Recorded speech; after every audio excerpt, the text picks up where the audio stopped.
લોટા માર good morning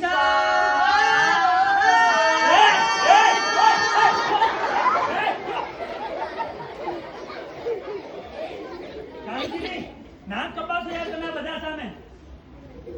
નમસ્કાર બાળકો. તો મારું નામ છે ઉજ્જવલ અને આ છે મારા એટલે કે મારા દોસ્તારો અને અત્યારે હું એમને અહીં તમારી શાળામાં કચરાનું વ્યવસ્થાપન કઈ રીતે થાય તે શીખવા લાવ્યો છું. પણ તેની પહેલા પરિચય. ચાલો બાળકો, બધાને તમારું પરિચય આપો. સર હું અક્કડ. હા, હું બક્કર. સર હું બંબેબો. તો બાળકો, આ અક્કડ બક્કડ બંબેબો ને આપણે 80-90 पूरे तो 100 से निकला धागा स्कूल से पहले भागा.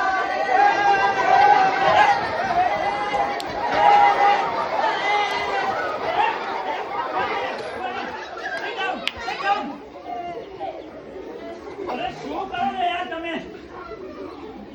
જોયું? ખબર પડી આ લોકો મને કેટલું હેરાન કરે છે.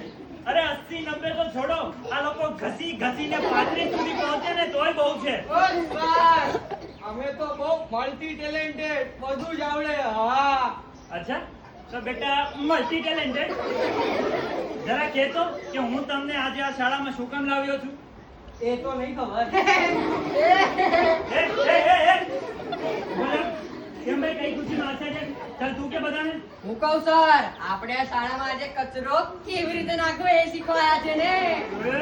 મારા લાલ, મારા પીળા, મારા લીલો. અરે કચરો કઈ રીતે નાખવાનો હોય તે શીખવાનું હોય. અરે આપણે કચરાને વીણી તેને અલગ અલગ કરી કેમ ઘટાડવો તે શીખવા આવ્યા છીએ. હા સર હું તો મારા ઘરે ઝાડુ મારી દઉં. આ તો કાંઈ નહીં.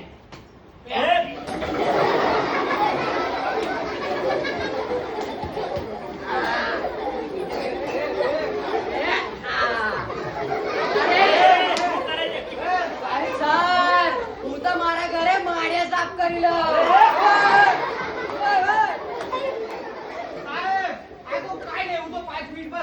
અરે મને છો- અરે હું પાંદડા વીણી લઉં. હું કાઢી દઉં. અરે હું સળગાઈ દઉં. અરે,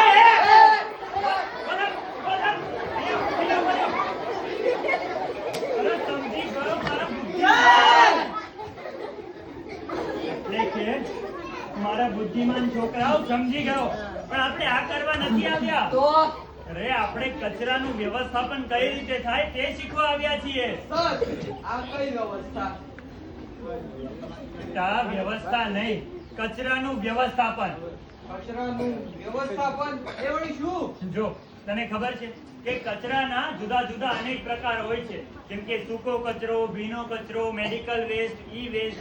તો આ તમામ પ્રકારના કચરાને ઓળખી તેને અલગ અલગ કરીને અલગ અલગ કલરની કચરા પેટીમાં નાખવું, આ પ્રક્રિયાને કહેવાય છે કચરાનું વ્યવસ્થાપન. શું કહેવાય છે? કચરાનું વ્યવસ્થાપન. Very good. સમજાણું તને? હા સરસ ને સર, હા? થોડીક જ ખબર પડી. થોડી ખબર પડી ને? ચાલ હવે આપણે આને વધારે ઈઝી કરીએ અને કેરેક્ટર્સની મદદથી સમજીએ. હા.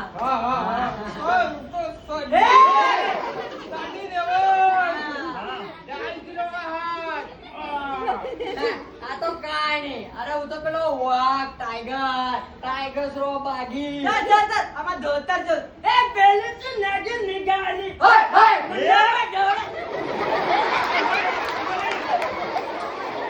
બસ.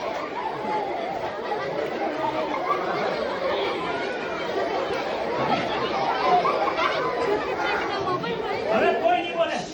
આ શીખવાડશો તમે બાળકોને? અરે મારા વિદ્યાર્થીઓ, ફિલ્મના કેરેક્ટર્સ નથી બનવાનું. તો અરે આપણે દુકાનમાં મળતી વસ્તુઓ એટલે કે આ જુઓ, આમના કેરેક્ટર્સ બનવાનું છે. પકડ, આ તારું અને તું તારું જોઈ લે. ચાલો શરૂ કરો. હા સર હું વેફર નું પેકેટ. હું કોલ્ડ ડ્રિંક. અને ફૂલેવા. હા. તો હવે બાળકો, તમને તમારી શાળાની કે ઘરની આસપાસ આવા જુદા જુદા પ્રકારના કચરા જોવા મળે તો શું કરવાનું તે જોઈએ. કે માની લો કે તમને આવી પ્લાસ્ટિકનું રેપર અને પ્લાસ્ટિકની ખાલી બોટલ જોવા મળે તો તમે શું કરશો? કોઈ બીજાના ઘરની બહાર નાખી દેશો? ના ભાઈ, આનાથી તો માર પડે, તો બાળી નાખશો. પણ બાળવાથી તો પ્રદૂષણ થાય, તો આનું કરવાનું શું? હા, આ પ્રકારનો પ્લાસ્ટિકનો કચરો સૂકા કચરામાં આવે છે અને આને આપણે રિસાયકલ કરી અને ફરી યુઝમાં પણ લઈ શકીએ. બસ શરત એ કે આને અન્ય કચરાથી જુદો નાખવાનો. તો તમારી ઘરમાં બોરો બેગ હોય અથવા તો અન્ય એવી કચરાની ડોલ હોય જેમાં તમે ફક્ત પ્લાસ્ટિકનો કચરો નાખો તો એમાં આ સૂકો કચરો નાખી શકો છો. તો આ પ્રકારનો કચરો જાય બોરો બેગમાં. આ શું હતું?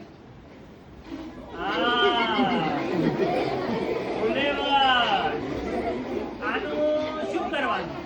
આનું શાક કરવાનું કે પછી આને ભેંસને ખવડાવી દેવાની?